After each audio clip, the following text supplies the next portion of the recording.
Good morning, children.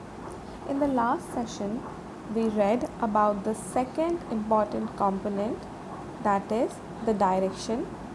So, till now, we have read about distance as well as the direction. Today, in this session, we will learn about symbols, which is the third important component of a map. So, how are the symbols useful in a map, or what is the role of symbols in a map?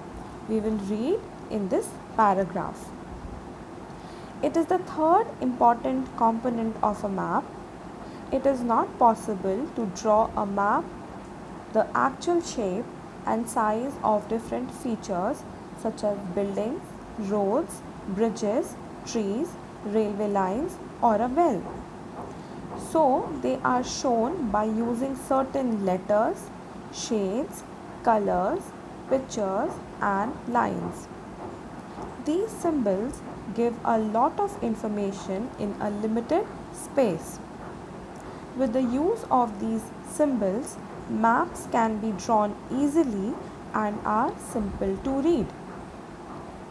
So, children, is it possible to draw actual shape and size of different features such as buildings, rivers, mountains, roads on a map? Is it possible for us to show a building in exact size and shape, or the size of river, the length of river on a small map? It is not possible, because you cannot even imagine how many papers would be required if we go on making rivers or if we go on making buildings on a piece of paper. So that is not possible. But if we have to show such features, what can we do? So such features, children, are shown by using signs, symbols,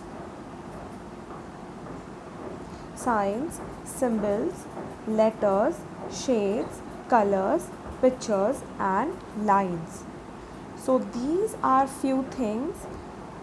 With the help of these few things, the cartographers, who are the cartographers? The people who make maps. The people who draw maps, make maps, are known as cartographers. So the cartographers are taking the help of these signs, symbols, colors, lines, etc., and they make maps. So children, what happens? These symbols which the cartographers use, they give us a lot of information, but it takes a very little space on the map. So these symbols are giving a lot of information, but it is at the same time taking a very small space on the map. For example, here children, this is a physical map of India. So here on the top you can see, for example, northern mountains are there. We all know that northern mountain is on the northernmost part of India. So we all know that from Jammu and Kashmir it starts and it ends, and the extent of northern mountains is up till the eastern part of India, which is still Arunachal Pradesh. So, is it possible for the cartographers to show the exact northern mountains on a map? No, it is not possible. So, how are we representing northern mountains on this map? We have used colors. We have used different colors like brown and as well as white to show mountains and snow-covered mountains. So, what is the use of colors? So, by using brown and white to show mountains and snow-covered mountains, we are showing the total extent of northern mountains, that it starts from Jammu and Kashmir all the way from the top to all the way to the easternmost part of India, to the states of easternmost part of India. Like you have some parts of northern mountains is in Mizoram, Meghalaya, Arunachal Pradesh, and so on. So from here all the way till here is northern mountains, and it was convenient for us to show northern mountains because we took the help of brown color. So this is the way in which colors help us in giving a lot of information on a single map as well as not taking up a lot of space. Then another example, as you can see here, many blue lines are there. The blue lines are representing all the rivers. So now you tell me, is it possible for us to show river Ganga on a single map? Because river Ganga is the longest river in India. So do you think the length of river Ganga is enough to accommodate it on a single piece of paper? No, that is not possible. But what have we done? We have used blue colors, blue lines to represent rivers. So what is happening? In this way, the symbols help us to read maps.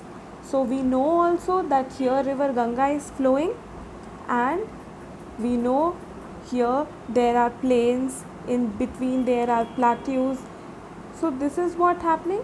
Colors are showing us, colors and lines are showing us various features which are present on the earth's surface, or various features which is present in India, and it is helping the cartographers also to draw maps very easily, because now what is happening, they don't have to invest a lot of time and they don't have to invest a lot of patience also in drawing different mountains, buildings, road, plateaus, etc. Moreover, it makes the map very easy to read also. Now, how does it do that? We will read in the next part of the paragraph. Even if you don't know the language of an area and therefore cannot ask someone for directions, you can collect information from maps with the help of these symbols. Maps have a universal language that can be understood by all. There is an agreement, international agreement regarding the use of these symbols. These are called the conventional symbols. So children, how are the maps easy to read? Suppose you went to a country like Japan or Spain and you don't know their language, and you want to know the direction to a nearby river. So what will you do in that case? You cannot ask someone because the language will not be understood. So what you can do is take out the map and look for the place where you are. So now, since you know your location, you can look for the nearby rivers in your map, and since you know how does a river look like on a map, you can easily find out rivers without taking the help from anyone. You know that rivers will be represented by blue lines, so you know where you can find a nearby river. So this is how these symbols are useful in reading the map also. It makes the map easy to read. Now, therefore children, the maps have a universal language. Now what is universal language? Universal means that type of language which can be understood by anyone. Universal language means that sort of language which can be understood by anyone. And what are conventional symbols? So children, the conventional symbols are the signs and symbols used in a map. That is only known as conventional symbol. And there is an international agreement for the use of these symbols. Now what is the meaning of international agreement? It means that everywhere the symbols that will be used in a map will be the same. It is not like in India the symbols that we are using will be different, and in Japan if the same map is made, the symbols that they will use will be different. There is an international agreement that all the countries will use same symbols, same signs and symbols in their maps. So that is only international agreement of conventional symbols. And children, as you can see here in figure 4.3, some conventional symbols are given in this box. So the very first thing is railway line. So very first conventional symbol is railway line, and railway line is also of two types. You have the broad gauge and the meter gauge. So the broad gauge is the first one. So broad gauge will be shown using this symbol. Then the meter gauge will be represented using the second symbol. And if you have to show railway station on a map, you will use the third symbol where RS is written. So broad gauge, if you will make broad gauge, first symbol is used. For making meter gauge, second symbol is used, and to show railway station, third symbol is used. Similarly, for roads, if you have to show metal roads, metal road means pakki sadak. So if you have to show metal roads, the road made of tar and coal, proper roads, so for that first symbol is used. As you can see, two lines are made, so that symbol is for roads, metal roads. Then for unmetal roads, which is kachi sadak, you will use the broken lines. The broken lines, the second broken lines that you see, that is for unmetal roads. Similarly, if you have to show boundary, and in boundary if you will show international boundary, then the first symbol is used. To show state, the second one is used, and to show district, third one is used.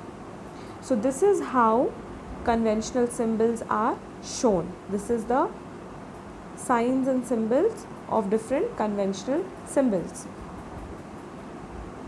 Now I hope till here it's clear. Now we will read the last paragraph. Various colors are used for the same purpose. For example, generally blue is used for showing water bodies, brown for mountains, yellow for plateaus, and green for plains. So children, colors are also used to show natural features. Natural means that it's something which is not made by man. It is naturally present on the earth. So natural features like blue is used to show water bodies, and in water bodies, you know, ocean will come, sea will come, everything will come in water body. Then brown is used to show mountains, yellow is for plateaus, and green is used to show plains. So this is how the colors are used to show different features. Now here, if you will see, this is figure 4.4, Sundarpur village and its surrounding areas. So this is a map. Now if you will see carefully children, many conventional symbols are used over here. Firstly, this is the north arrow. We have read about north arrow in direction. So this on the top right hand side corner, this is the north arrow. Now if you will see very clearly, this blue part where river is written, this represents river. Then this, just beside the river, you can see there are some other things also, like the broken lines will show unmetal roads. Everywhere where broken lines are there, that is unmetal road. Where straight lines are there, that is metal roads.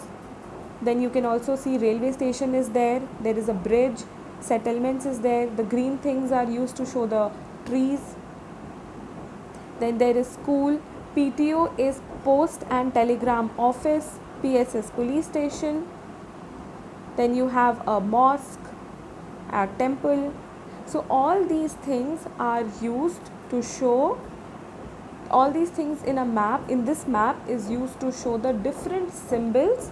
And if we remember or if we know the symbols, we can find out that okay, this shows settlement, this shows river, this shows tank, pond, etc. So this is how conventional symbols are used on a map. Now I hope this part is clear to you. So children, today we read about the third important component, which is symbol, and I hope the concept of symbol is clear to you. Now in the next class we will read about the sketch and the map. Till then, revise the chapter again and again, and if you have any doubt, message me on Campus Care, and I will see you in the next session. Thank you children.